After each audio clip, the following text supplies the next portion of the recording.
Hello guys, welcome to my YouTube channel Math Buddy. तर मागच्या व्हिडिओमध्ये आपण बेसिक रूल्स फॉर ॲडिशन आणि सबट्रॅक्शन बघितले होते आणि ह्या व्हिडिओमध्ये आपण बेसिक रूल्स फॉर मल्टिप्लिकेशन आणि डिवाइड बघणार आहोत. तर बघा, जर का आपल्या ज्या दोन टर्म आहेत त्या दोन्ही पण टर्मचं जर का साईन वेगवेगळं असेल, म्हणजे काय, पहिली टर्म आपली काय आहे प्लसमध्ये आणि सेकंड टर्म आपली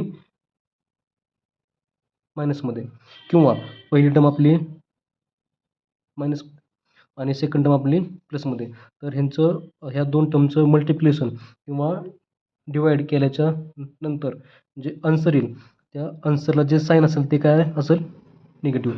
म्हणजे बघा, फॉर एक्झाम्पल 5 × -3, तर ह्यांचं मल्टिप्लिकेशन केल्याच्या नंतर आन्सर किती येईल 15. पण इथं 3 काय आहे मायनसमध्ये आणि हा 5 प्लसमध्ये, म्हणजे ह्यांचं मल्टिप्लिकेशन केल्याच्या नंतर जे आन्सर येईल त्याला साईन मायनस लागेल. तसंच सेम, जर का 6/-3 आहे तर ह्यांचं डिवाइड केल्याच्या नंतर आन्सर जे येईल ते किती येईल 2 आणि साईन काय असेल मायनस. सेम बघा, -6 × 2 12, पण फक्त 12 नाही, -12. तसंच जर का सेम बघा, -8/4 तर -2. आता बघा सेकंड रूल, की जर का आपल्या ज्या दोन टर्म आहेत त्यांना जर का सेम साईन असेल, म्हणजे दोन्ही पण टर्म मायनसमध्ये किंवा दोन्ही पण टर्म प्लसमध्ये, तर ह्यांचं मल्टिप्लिकेशन किंवा डिवाइड केल्याच्या नंतर जे आन्सर येईल त्या आन्सरला प्लस साईन येईल. ते आन्सर जे आहे ते प्लसमध्ये येईल.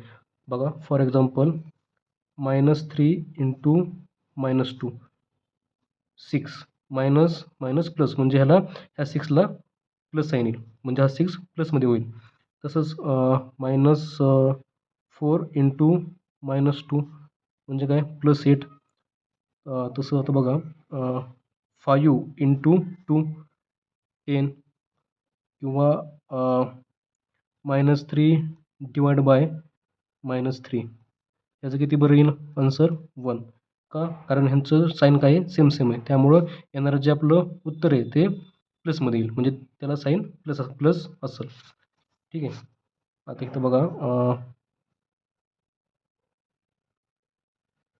5/5 1.